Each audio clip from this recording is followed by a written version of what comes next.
আমার নতুন একটি ব্লগে আমার সকল বন্ধুকে স্বাগত জানিয়ে আজকে বানাতে চলেছি ভেটকি মাছের ফিলে দিয়ে ফিশ ফ্রাই। প্রথমে পাতিলেবু নিয়ে নেব। ভেটকি মাছের ফিলেটা পরিষ্কার করে তার মধ্যে পাতিলেবুর রস ভালো করে দেব। এর সাথে দু একটা গন্ধরাজ লেবুর রসও দেব।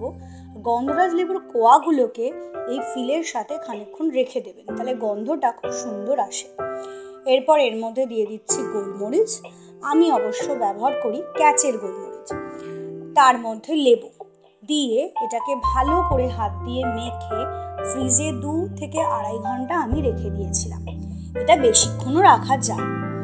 তারপর একটা পাত্রে 4 থেকে 5টা ডিম নিয়েছি। সেই ডিমটার মধ্যে দিয়ে দিয়েছি সামান্য অ্যারারুট, গোলমরিচ আর নুন স্বাদ অনুযায়ী। ভালো করে ফেটিয়ে ব্যাটারটা তৈরি করে নেব, যাতে কোনো ছোট ছোট লাম্পস ভেতরে না থাকে। ফ্রিজে রাখার আগে ফিলের মধ্যে কিছুটা পুদিনা পাতা, কাঁচা লঙ্কা একসাথে বেটে নিয়ে মিশিয়ে নেব। এবার ফ্রিজ থেকে বার করা ফিলেটাকে প্রথমে এই ডিম অ্যারারুটের ব্যাটারের মধ্যে ভালো করে চুবিয়ে দুপাশে ডিমের কোটিং করে নেব। নিয়ে বিস্কুটের গুঁড়ো, আমি অবশ্য বাজার থেকে বিস্কুটের গুঁড়োর প্যাকেটই কিনে এনেছিলাম। বিস্কুটের গুঁড়োর মধ্যে কোটিং ভালো করে কোটিং করে একটা পাত্রে বা ট্রেতে রেখে বিস্কুটের গুঁড়োগুলোকে সুন্দর করে মাখিয়ে একটা ফিশ ফ্রাইয়ের শেপ দিতে হবে। আমার সুবিধের জন্যই আমি ফিশ ফ্রাইগুলোকে ছোট ছোট বানিয়েছি।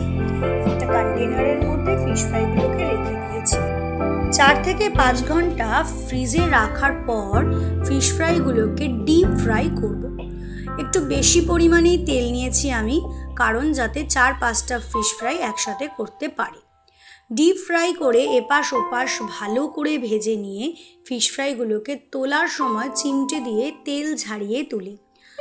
তার সঙ্গে আমি অবশ্য প্লেটের মধ্যে একটা বড় টিস্যু পেপার দিয়ে দিয়েছিলাম, যাতে এক্সেস তেলটা সোক করে যায়।